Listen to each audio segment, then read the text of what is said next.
Assalamualaikum warahmatullahi wabarakatuh. Salam sejahtera untuk kita semua. Om Swastiastu. Perkenalkan, nama saya Komang Rizky Sunaidi. Nomor stambuk A40119038. Saya dari kelas A. Di video kali ini, teman-teman, saya akan membahas kawasan Asia Timur secara umum, serta konflik-konflik yang pernah terjadi, baik itu konflik internal maupun konflik eksternal yang pernah terjadi di kawasan Asia Timur tersebut.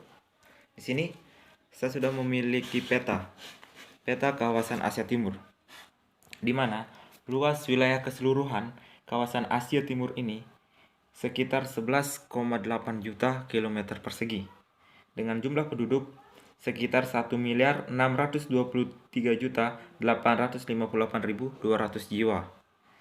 Jadi jika kita kalkulasikan jumlah kepadatan penduduk di kawasan Asia Timur ini adalah 133 jiwa per kilometer persegi. Baik teman-teman, di kawasan Asia Timur ini sendiri terdiri dari beberapa negara, yaitu negara Cina, negara Mongolia, Korea Utara, Korea Selatan, Jepang, Taiwan, Hong Kong, dan juga Makau. Di mana ibu kota dari Cina merupakan Beijing. Ibu kota dari Mongolia merupakan Ulaanbaatar. Ibu kota dari Korea Utara merupakan kota Pyongyang. Korea Selatan dengan ibu kotanya Seoul, dan Jepang dengan ibu kotanya Tokyo. Baiklah teman-teman, sekarang kita lanjut ke bentuk pemerintahan dan sistem pemerintahan yang ada di kawasan Asia Timur ini. Bentuk pemerintahan di kawasan Asia Timur yaitu negara Cina, Mongolia, Korea Utara, Korea Selatan, Makau, Hong Kong, dan Taiwan menggunakan bentuk pemerintahan republik. Sedangkan negara Jepang masih tetap dengan bentuk pemerintahan monarkinya. Kita lanjut ke sistem pemerintahan yang ada di kawasan Asia Timur ini. Jepang, Korea Utara, dan Cina memiliki sistem pemerintahan parlementer. Sedangkan Korea Selatan, Mongolia, dan Taiwan menggunakan sistem pemerintahan presidensial campuran. Baiklah teman-teman, kita akan lanjut ke agama atau kepercayaan negara di kawasan Asia Timur ini.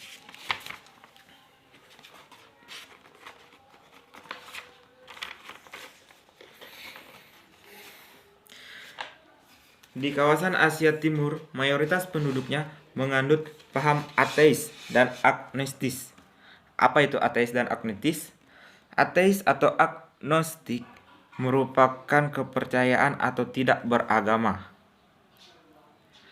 Sedangkan negara Mongolia menganut agama Buddha, atau mayoritas dari agama yang terdapat di negara Mongolia adalah agama Buddha. Di sini saya memiliki persentase komposisi agama di Asia Timur, di mana ada 844.730.000 penduduk yang tidak memiliki kepercayaan atau tidak beragama, atau yang tadi saya katakan menganut paham ateis dan agnostik. Kemudian ada 320.270.000 yang menganut agama tradisi. Maksudnya agama tradisi di sini merupakan agama atau kepercayaan Tiongkok atau kepercayaan Cina. Sedangkan ada 315.170.000 yang menganut ajaran Buddha.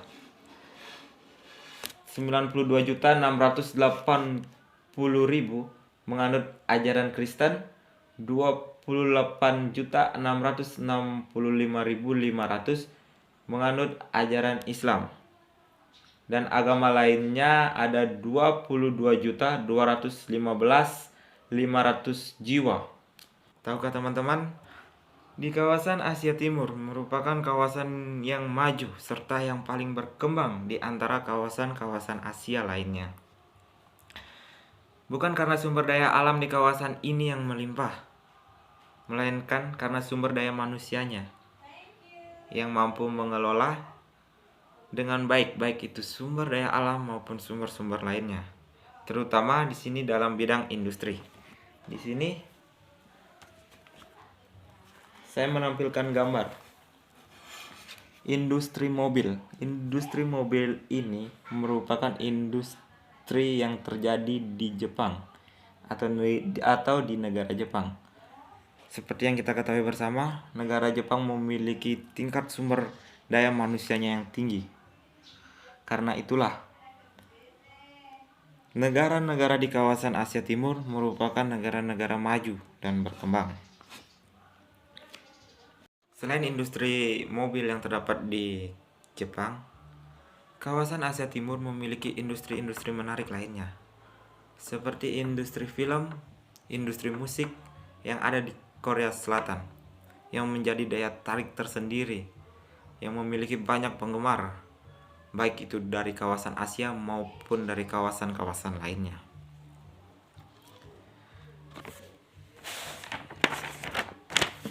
Namun perlu diketahui juga teman-teman, di balik kemajuan serta kesuksesan kawasan Asia Timur mengembangkan industrinya, tentu akan terdapat konflik-konflik yang terjadi.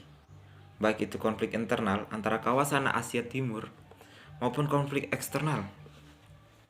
Di mana salah satu konflik yang paling terkenal adalah konflik saudara antara Korea Utara dan Korea Selatan. Di mana konflik ini disebabkan karena Korea Selatan bersikeras melakukan latihan militer di wilayah sengketa, sekitar puluhan kilometer dari Pulau Yeonpyeong. Dan karena Korea Utara tanpa peringatan meluncurkan roket ke arah Korea Selatan, hal itu menyebabkan Korea Selatan pun melakukan hal sebaliknya. Mereka meluncurkan roket ke arah Korea Utara tanpa memberikan peringatan terlebih dahulu. Selain konflik saudara antara Korea Selatan dan Korea Utara, masih terdapat banyak konflik-konflik lainnya, seperti konflik